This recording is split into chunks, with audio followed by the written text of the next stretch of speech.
Donc bonjour à tous et à toutes. Pour une vidéo de chimie où on traitera des indicateurs colorés. Pour cette expérience-là, j'aurai ce produit-là, de l'hydroxyde de sodium. Donc là, si vous regardez bien l'étiquette pour la partie sécurité, donc là corrosif. Et là, on nous dit peut être corrosif pour les métaux, provoque des brûlures pour la peau et des lésions oculaires graves. Porter des gants, des vêtements de protection, un équipement de protection des yeux. Donc là, en fait, il faut la blouse, les gants et également des lunettes. On va utiliser d'autres produits qui sont également dangereux. La phénylphtaléine, qui est inflammable et cancérogène ici. On aura du bleu de bromothymol qu'on va utiliser, l'indicateur coloré. Donc là, ils nous disent également EPI, porter des lunettes et porter obligatoirement des gants. Et on aura le troisième indicateur coloré, donc l'hélianthine. Pareil, précaution à prendre, EPI. Donc on a les lunettes et les gants. Donc en fait, avec toutes ces consignes de sécurité, il n'y a pas le choix, on est obligé de porter blouse, gants, lunettes, c'est fondamental si on ne veut pas se blesser et on est obligé de le faire, de respecter ce qui est donné par l'étiquette. L'étiquette nous indique le risque chimique. Donc là, ce que je vais faire, j'ai mon hydroxyde de sodium que j'ai mis dans un bécher. Donc je vais verser à environ 3 cm de solution d'hydroxyde de sodium dans chacun des tubes à essai. Donc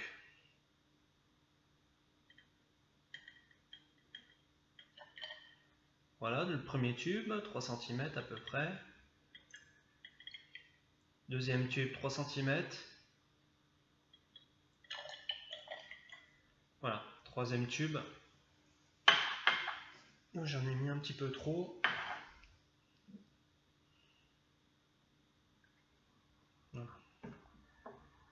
Voilà, donc là on a bien nos solutions qui sont préparées. 3 solutions contenant de l'hydroxyde de sodium.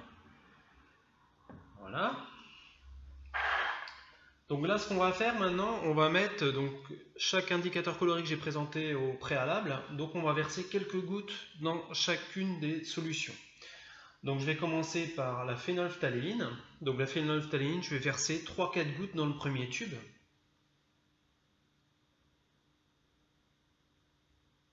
Voilà. Ajout de phénylphtaléine dans ma solution d'hydroxyde de sodium. Ma solution change de couleur, elle prend la couleur. Donc on a une couleur rose. Après, dans le deuxième tube, je vais mettre quelques gouttes d'hélianthine.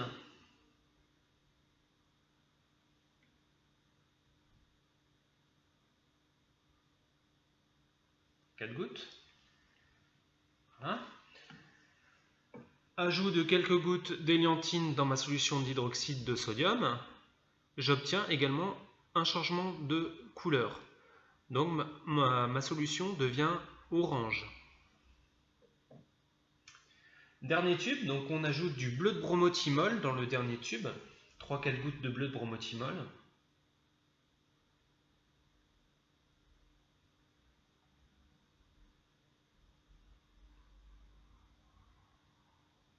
Voilà. Ma solution change de couleur. Donc elle devient bleue. Donc petit récapitulatif. Voilà. Donc ajout de phénylphtaléine dans ma solution d'hydroxyde de sodium, j'obtiens une couleur rose. Ajout de quelques gouttes d'hélianthine dans ma solution d'hydroxyde de sodium, j'obtiens une coloration orange. Ajout de quelques gouttes de bleu de bromothymol dans ma solution d'hydroxyde de sodium, j'obtiens une coloration bleue. Donc après, on va dépouiller les résultats. Ces colorations nous apportera une précision sur la nature de l'hydroxyde de sodium. Et donc ça, on va le voir dans un deuxième temps. Merci pour cette attention, pour cette expérience.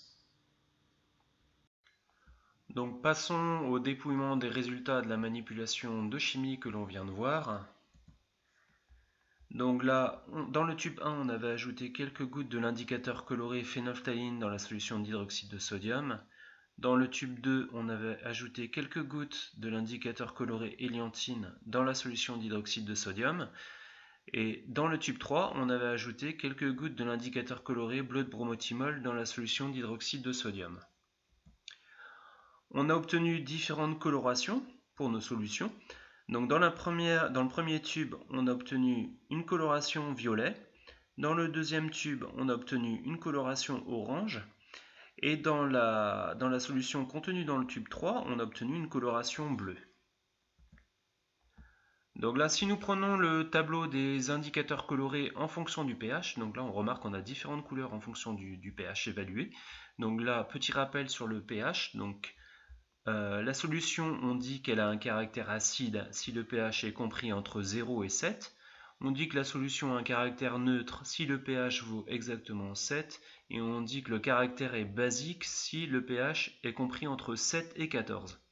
Donc là, on a les colorations correspondantes aux variations de pH pour nos trois indicateurs colorés que l'on va comparer par rapport à nos colorations obtenues lors de la manipulation.